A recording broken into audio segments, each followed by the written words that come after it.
Alas 5:10 na, 1 Western Visayas na. Alas 5:10 na, 1 Western Visayas na.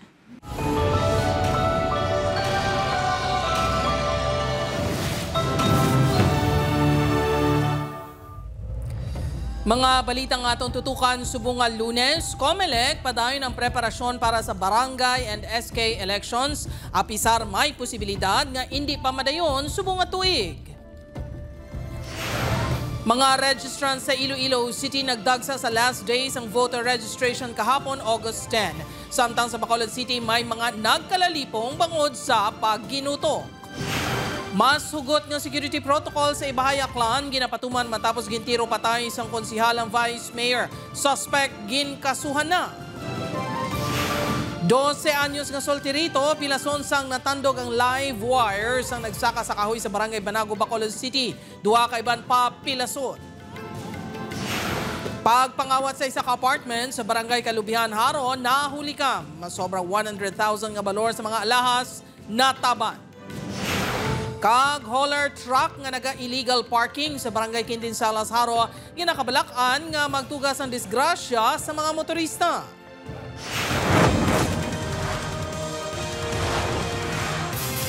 Ini ang GMA Regional TV, 1 Western Visayas.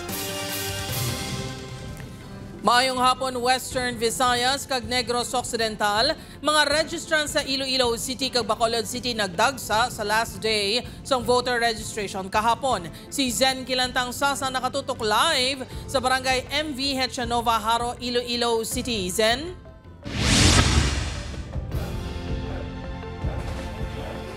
Jert nangin matawhay ang pagtakop sang voter registration sa Western Visayas sa din naglabot sa masobrang 137,000 ang nagparehistro. Tuman kalabang apila ang nagsugata sa mga registrant sa Iloilo City sa ulihing nga adlaw sang voters registration. Ang 18 anyos nga si Saizi nagbalik lang kahapon matapos wala makahingagaw sa cut-off sang Sabado. Very busy sa school and hectic sa schedule. Di wala mga may kabalo nga cut-off na galit. Apang may pila ka mga nagkadtong nga wala gid madala sa alas 9 sang aga nga cut-off kahapon. Tani sa sunod nga election, tani mangita pag isla another venue bala para ma-spread man ng iba nga tao bala kaysa isa lang ka venue. Paathag sang COMELEC, kinahanglan inihimuon agon maakomodar ang ginabuluban ta 1,700 nga nagapila. They are advised na magbalik no sa next na schedule sang registration nga pagwaon ni COMELEC no. Sa video nga ini makita nga nagapauna-una ang ini nga mga pamatan-on. May iban nga nagtaklas na lang sa barala para makasulod sa isa ka mall nga venue sang registration sa Bacolod City sang Sabado. Bangod sa tuman nga kagutok, may mga naglain ng pamatsyag kag nalipong.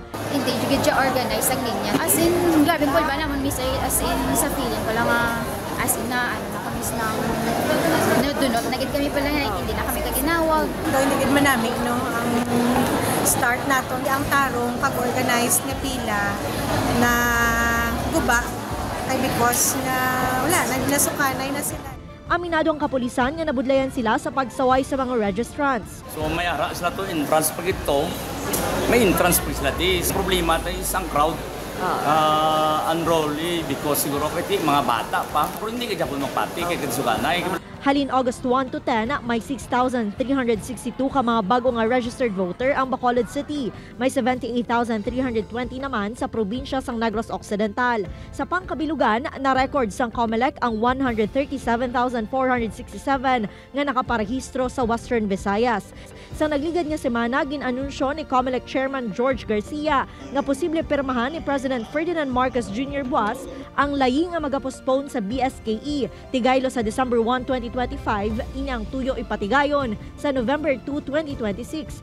Apang sunod sa COMELEC 6, magapadayon sa gihapon ng ilang mga aktibidad, apisar nga manginlayi na ang postponement.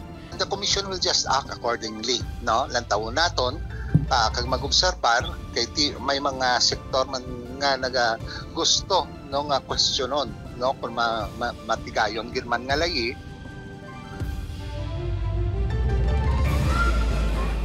Jertsuno sa COMELEC 6 ginahandaan sa gihapon nila ang BSKE nagapadayon ang procurement process sa official ballots, indelible ink kag iban pa nga election paraphernalia. Jert? Madamo gid nga salamat sa detalye Kapuso Zen Kilantang Sasa. Mga kapuso, masugot nga seguridad ginapatuman sa Ibahay Municipal kag SB Hall sugod subong adlaw. SB member nga nagtiro patay sa Vice Mayor gimpasakaan na sang reklamo nga murder. Si John Sala nakatutok. One entry, one exit policy ang ipatuman sumugod subong adlaw sa Municipal Hall kag SB Hall sa banwas ang Ibahay Aklan. Ini matapos ang insidente sa Biyernes sa pagtiro patay sang katapos ang konseho nga si Myrel Sinatin kay Vice Mayor Julio Estilioso sa sulod mismo sa opisina sang Vice Alcalde. Magluwas sa one entry, one exit policy magapatuman pa sang dugang nga security protocol sa banwa. And all employees and guests will be checked upon entry in the municipality. Likewise, during sessions of the SB. Base sa panaysayon sa konsehal sa Ibahay Pulis na puno na kuno ini sa ginakabig sini, lain nga pagtrato sa iya sang Vice Alcalde, ilabi na sa ila sesyon. Yun po yung ino-open up sa akin kanina ng ating suspect na parang iba daw yung pakikitungo sa kanya regarding sa mga nangyayari sa loob ng session po nila. Abang suno sa isa kakatapos ang konseho profesional kag wala sila sang may nakitaan nga sala sa pagtrato sang biktima sa suspect. In terms mataas sa pagkikitungo ni Vice Kamon sa tag sa Kamon and kay SB Myrel, o matakamit nakita nga sala sa anang pagkikitungo dahil professional man kami tanan. Sang Sabado, ginpasaka na ang reklamo nga murder batok sa sospek. Rehistrado man sa sospek ang 9mm pistol nga gingamit sini sa krimen. May CCTV footages na ginauyatan ng kapulisan apang nagpamalibad sila nga maghatag sa media. Wala naman sang CCTV camera sa sulod sang SB Hall, gani plano sang LGU nga magpa-install. Magapatigayon man sang debriefing ang LGU sa mga personnel. Wala pa sang pahayag ang mga himata sang sospek apang ang asawa sang Vice Alcalde handom gid nga malabot ang hustisya. Ano kita lang mo nga mga tawa at hustisya. Kamapayon sa asawa nga brahon namon palan nga paagi nga di tayo mo pwede nga makalusot sa anang ginubrang.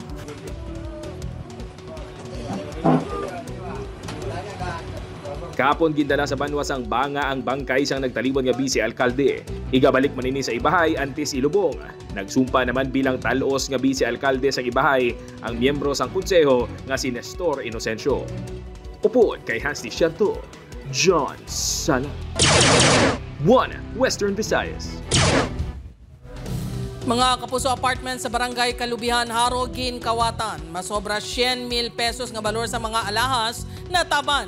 Insidente na hulikam. Si Zen Kilantang Sasa nakatutok. Makitaan sa video nga ini ang lalaki nga may tabon ang nawong sa sulod sa isa ka apartment unit sa Kalubihan, Haro. Inang natabo kahapon sang kaagahon. Ang lalaki ang ginapasuni Kawatan nga nagtaban sa mga alahas sang tenant nga nagbalor 112,000 pesos. Sa investigasyon sang kapulisan, wala sang tao sa apartment bangod nagpauli ang mga tenant. Nag-agi kuno ang suspect sa bintana sa ibabaw nga kwarto. Gingisi yung screen, ginkukas yung mga jalousies, and then dito sa nag-gain entrance niya. Tapos kwarto sang bata katagiyagid. Nakuhaan pa sang video ang suspect nga nagwa sa apartment 5:51 kahapon sang aga. Natumod na sang kapulisan ang suspect. Ginkilala ini kay alias Jose sang poblasyon Molo. Anay empleyado kuno ini sa among apartment. May hindi sila pagkaintindihan. So more than a year na siguro nga wayan na nagna patrabaho. So kagad di mo to na-identify naton. True man sa ilaman, confirmation man nila nga ang suspect kagang ilang tao sa una, the same. Nagpaiway naman nga magpa-interview ang biktima samtang padayon pa ang pagpangita sang kapulisan sa suspect. Upod kay Cirilo Renduque, Zen Kilantang Sasa, 1 Western Visayas. Para sa dugang nga mga balita, sa Negros kag Panay mangin kaupod ta si Adrian Prietos. Adrian? Madamong salamat, Jert, mga kapugso. Tatlo naman ka mga menor de edad nga Bacoleño pilason sa aksidente nga nakatandong sa live wire sa nagsaka sa kahoy sa Bacolod City. Yaring balita nga itong gitutukan. Sa sining video, makita nga nakasabit ang lawas sa isa ka menor de edad sa ibabaw sang kahoy. Mabatian pa ang singgitan sa mga tao sa palibot. Kuha ang video sa Purok Itahanon, Barangay Banago, Bacolod City, pasado alas 3 sang hapon. Ang bata sa video, among 12 anyos si Marlon. Suno sa Iloy, upo ni Marlon ang duha pa ka mga minor de edad nga nagsaka sa kahoy. Aksidente sini nga natandog ang live wire rason nga na kuryente. Bungod siya gid ang nakatandog sa live wire, ginutod ang iya nato nga kamot. Giningagaw sa doktor opera, ginkakas na lang kamot para hindi na bala maglaptang ng infeksyon. Magluwas kay Marlon, nakagom sa mapila sa tiir kakamot ang duha ka mga kaupod sini. Kung lang ginanghamon ko siya sa dasot, hindi ka to maglakat kong diin-diin. Pagka po nagtakla sila. Aminado maupo ni Marlon nga masami sila nagatambay sa ibabaw sang kahoy. Digto mi dan per may ka pa nandong mo, digto mi per may ka tambay. Gulpi lang ro nagbirek akong lawas, amon lawas. Tapos nalipungan ko, wala kami kabalo. May wire gali sa kilid, yate na kaptan niya. Sip tingala na lang kung nagtiskog na sa ate, pati ako nagtiskog. Ginkumpirma sa Negros Power nga ilalinya ang natandog sa bata. Kay nasaaga, gintapas na ang parte sang kahoy nga nagatandog sa ila mga linya. May lang kasi siguro sang pag-clear sang kahoy, ang weight sang iyang alawas amo nang nag-cause man nga naghilay ang sanga pakadto sa linya. Nakahita sa may sanga, may lang gani kay hindi fatal bala. Mahatag man ang power distributors ang bulig pinansyal sa himata sa mga pilason. Wala sang barangay official nga nagatuban sa kamera sa ginpadulungan sa news team apang nagpasalig nga hugot na nga dumilian ang pagsaka sa mga bata sa kahoy. Upod, Kiril Casillo, Adrian Prietos, 1 Western Visayas.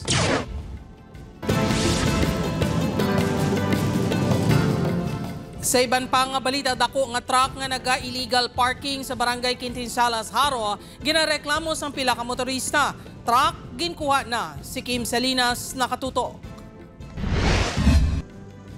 Ginakabalakan sa mga motorista ang ining hauler truck sa gilid sa isa kadalan sa Altachera Village, barangay Quintinsalas, Haro. Madugay na kuno ini nga nakapark sa lugar. Delikado kung isa kayo magliko, kung isa mo na mo U-turn kay budlay bla kung isa dulom-dan way pa street ay kung isa kasi gati budlay ba si mga kabungko dablaw. Ginakabig naman sa pila ka tricycle drivers nga obstruction sa dalan na truck. Kung may salakyan nga sumalang do ka kitid gawang lagyan Ang reklamo ang ginpalabot sang news team sa Iloilo City Traffic and Transportation Management Office. Sabat sang heads ni, hindi madali ang pagkuha sang truck bungod yara ini sa pribado nga propiedad.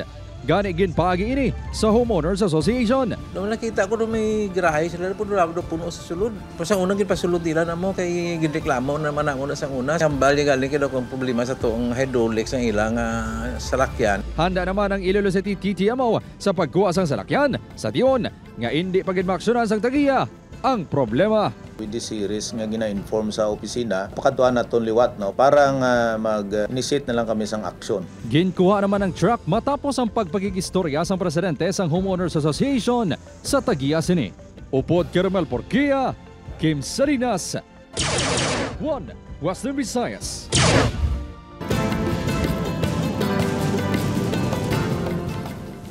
May balita sa mga kapugso-tang motorista nga nagagamit sang diesel. Dakong buhin sa presyo subong nga semana. Base sa datos sa gikan sa mga oil company, ang presyo sang diesel ang maganubo sang piso kag 50 sentimos kada litro. 40 sentimos naman kada litro ang iganubo sa presyo sang gasolina. Samtang kerosene, maganubo man sang piso kag 30 sentimos. Ang price rollback ang ipatuman sa mga oil company buwas aga.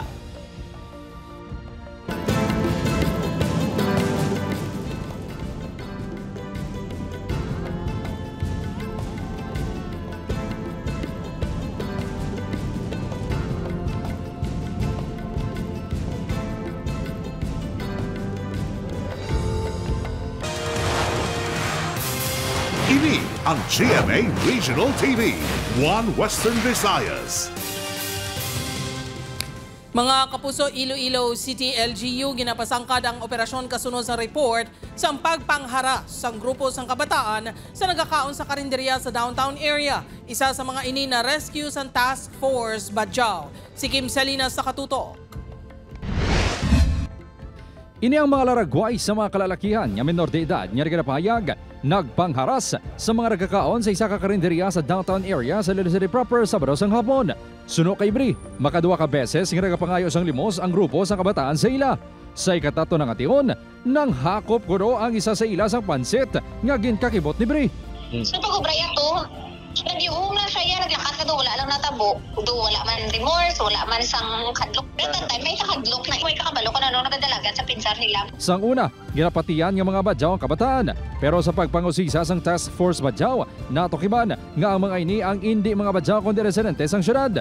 Natultulan ng mga ini nga temporaryo nagapuyo sa ating community sa Barangay Lanit Haro. Diri, kaginkasa ang rescue operation. Na-rescue ang 15 anyos nga si alias Toto, residente sang Soo Carevalo. Wala naman ang duwa tub-tub tato sa nikaupod sa lugar. Mga Ilonggo lang nagaupod-upod sa ate. So, garagbi man siya. Amo na siguro nga isog siya kay nakasuyop sang rugby. Suno sa nakadumala sa community, hindi sinikilala si alias Toto kag mga kaupdanan sini. Ginpanginwala man sini nga imbulbaro man sila sa roman nga harassment sa syudad. Basta ang ate diri sulod guwa.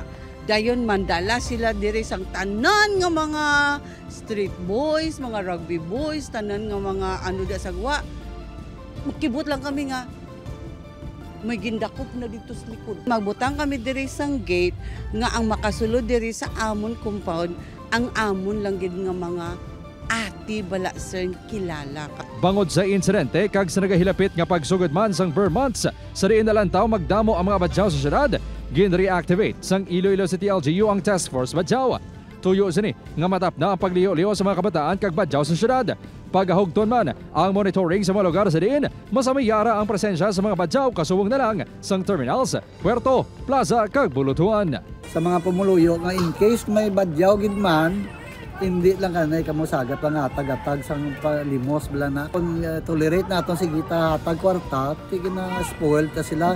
Upod Carmel Porquia, Kim Salinas, 1 Western Visayas.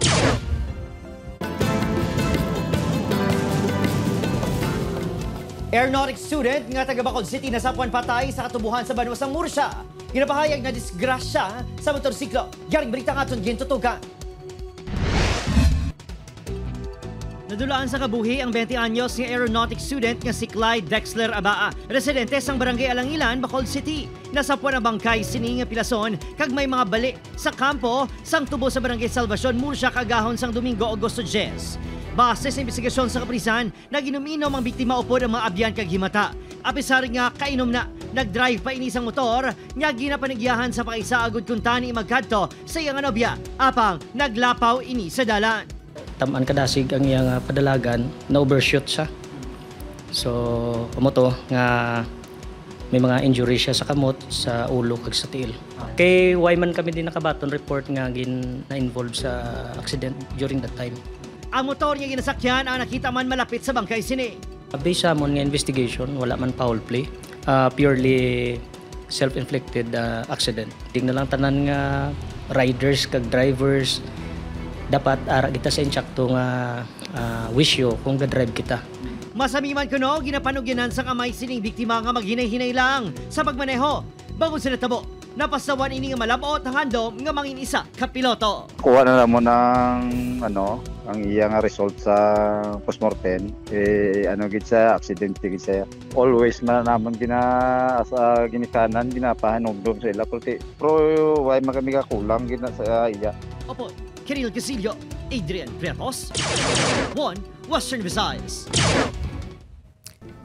Mga kapuso balay sa San Miguel, Iloilo na sunog. Duha ka senior citizens, maswerte nga nakagwa sang ginalamon sang kalayo ang balay. Si Kim Salinas nakatutok. Makitaan sa sining nga video ang mataas nga kalayo kag madamol nga aso. Dugang pa ang paghinupad sang alipalok. Ini ang sitwasyon samtang ginalamon sang kalayo ang isa ka balay sa Barangay San Jose, San Miguel, Iloilo pasado alas 7 Sabado sang gabi. Sunod sa tagiyasang balay nga si Ernesto Calyado, 80 anyos, nagapangugas ni isang pinggan sang may napanimahuan sa ila payag-payag sa ikaduwa nga panalgan. Mation-tion, may kalayo na kuno nga nagibol. Ginhingagaw pa sinipalong ang kalayo apang madasi nga naglapta. Napasok pa gani ang ulo ni Tatay Ernesto. Panaukot lang ka mansago dong nagdaktok. Igo ikap ko init raw, ginamon ko lang kara, taso pa kanil dati gamay. Ginaguyo ko, inabless ko. Kung na ba ilang mga rep-rep nga rin, nga gawa nga lang kabuhi mo. Ginbululigan naman hakwat sa mga himata sini ang magulang ni Ernesto nga si Isabelita Caliado, 88 anyos. Yakwat na kong magwa para makagwa lang ako. Tulbaan kita to bali la kagabila. Siyempre, adag na ano. Ginapatian sang pamilya nga palyado nga linya sang kuryente ang ginhalinan sang sunog. Ini ang padayon pa nga ginaimbestigaran sang BFP. Base sa estimate, 60,000 pesos ang danyo sa ginbilin sang sunog. Samtang nasunog ang isa ka tricycle sa poblasyon Ilawod, Pasay City kahapon. Sa investigasyon sa BFP, ginamaneho sang driver nga si Vicente Delgado ang tricycle sang napatayang makina. Gintinguan sini nga kayuhon. Apang sang liwat nga ginpaandar, gulpiyada lang nga nagkalayo. Resulta, totally burned ang tricycle nga ginabanta, 40,000 pesos ang balor. Or feeling lang okay na, right na liwat ka start using sang yung Kickstarter and then start nagtasa pero sabay lang ang nagkalayo. Siguro ang fuel or may leakage or something, mga amo na nga senaryo. Upod Caramel Porquia, Kim Salinas, 1 Western Visayas. Kapuso, ready ka na bala para malabot ang imo career goals? Maghulag na kag mangin kabahin sa leading broadcast network sa Pilipinas. Yari ang mga bakante nga posisyon sa GMA Network. Sa mga interesadong aplikante, pwede ka mo magbisita sa www.careers.gmanetwork.com. Ini ang GMA Regional TV, 1 Western Visayas.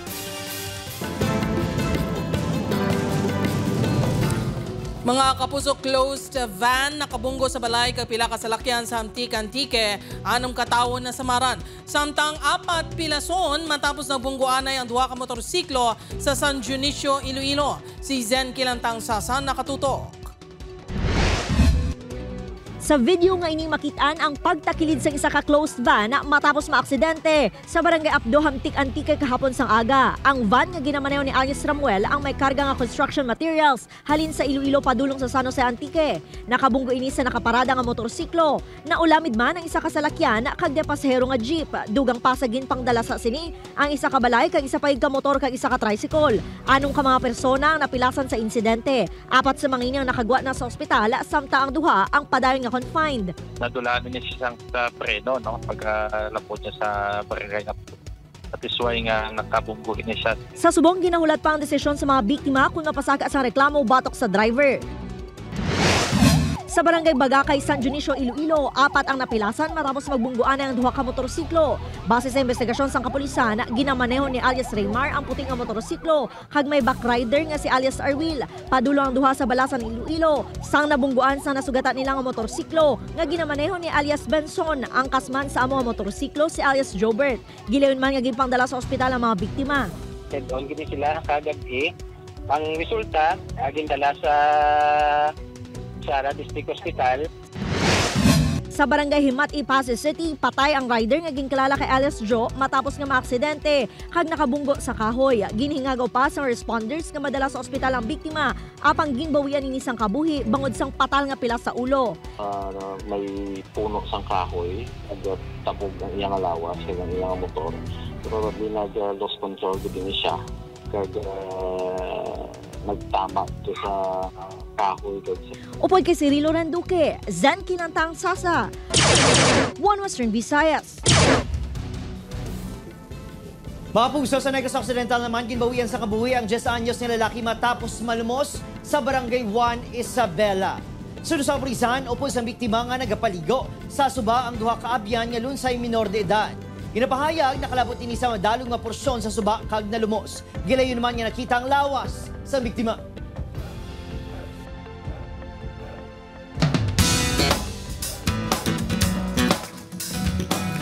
Mga kapuso, excited na si kapuso primetime hero Ruro Madrid nga makabanding ang Global Pinoy fans sa Canada. Kaupod sini nga maghahatag sang kalingawan kag kasadya sa fans sanday Kailin Alcantara, Ai de las Alas, Jessica Villarubin kag iban pa nga kapuso star sa August 30 tubtob sa September 1. Magluwas sa shows, ginpakigbahin ni Ruro ang pila ka upcoming projects ni sa Kapuso Network. Isa na diri ang isa ka action-packed nga Kapuso serye kung sa diin makitang iban naman nga karakter ni Ruro. Bantayan ina, mga kapuso. Hindi ko ba pwedeng i-reveal kung ano yun at hindi ka gonna be action-packed project. Mga puso, yari na ang mga dapat bantayan sa Encantadia Chronicles Sangre. Mabutang sa ital-ital ang kabuhi ni Adamos. Sino bala ang magabulig sa iya? Kag ano naman ang tika nga himuon ni Dea? Samtang ano naman balang bago nga plano ni Metena batok sa mga sangre? Bantayan inaa sa Encantadia Chronicles Sangre Mondays to Fridays sa atong GMA Prime 8 p.m. pagkatapos ng 24 oras.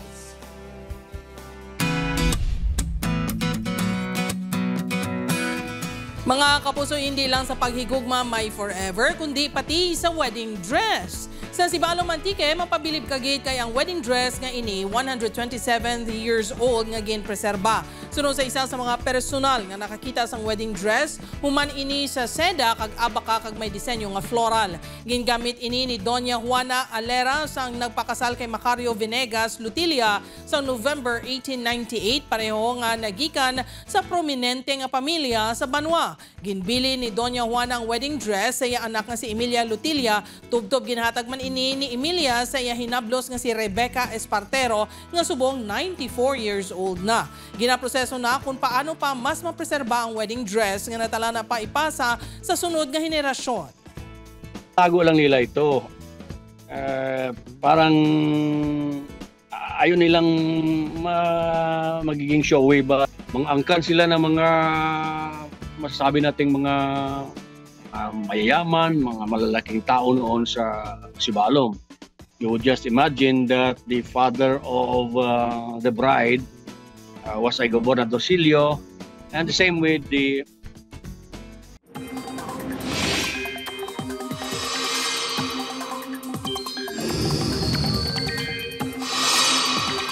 Mga puso, isa ka panibago nga bagyo ginamonitor subong sa sulod sang PAR o Philippine Area of Responsibility kag ginpangalanan nga Goryeo.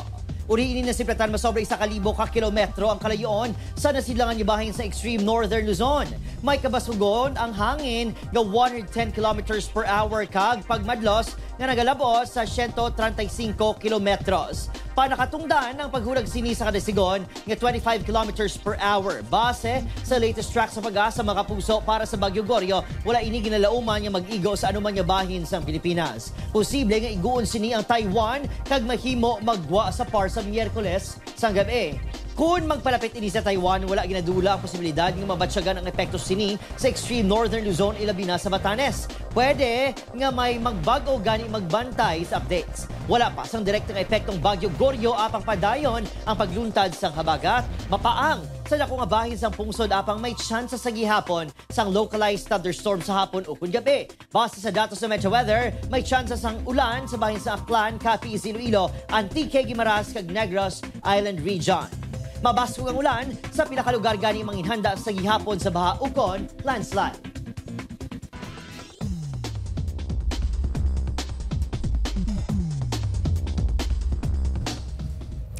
Mga kapuso, ako si Jethro Charlatan, ini ang One Western Visayas, bugos nga puwersa para sa mas dako nga misyon kag mas masangkad nga pagserbisyo sa pungsod.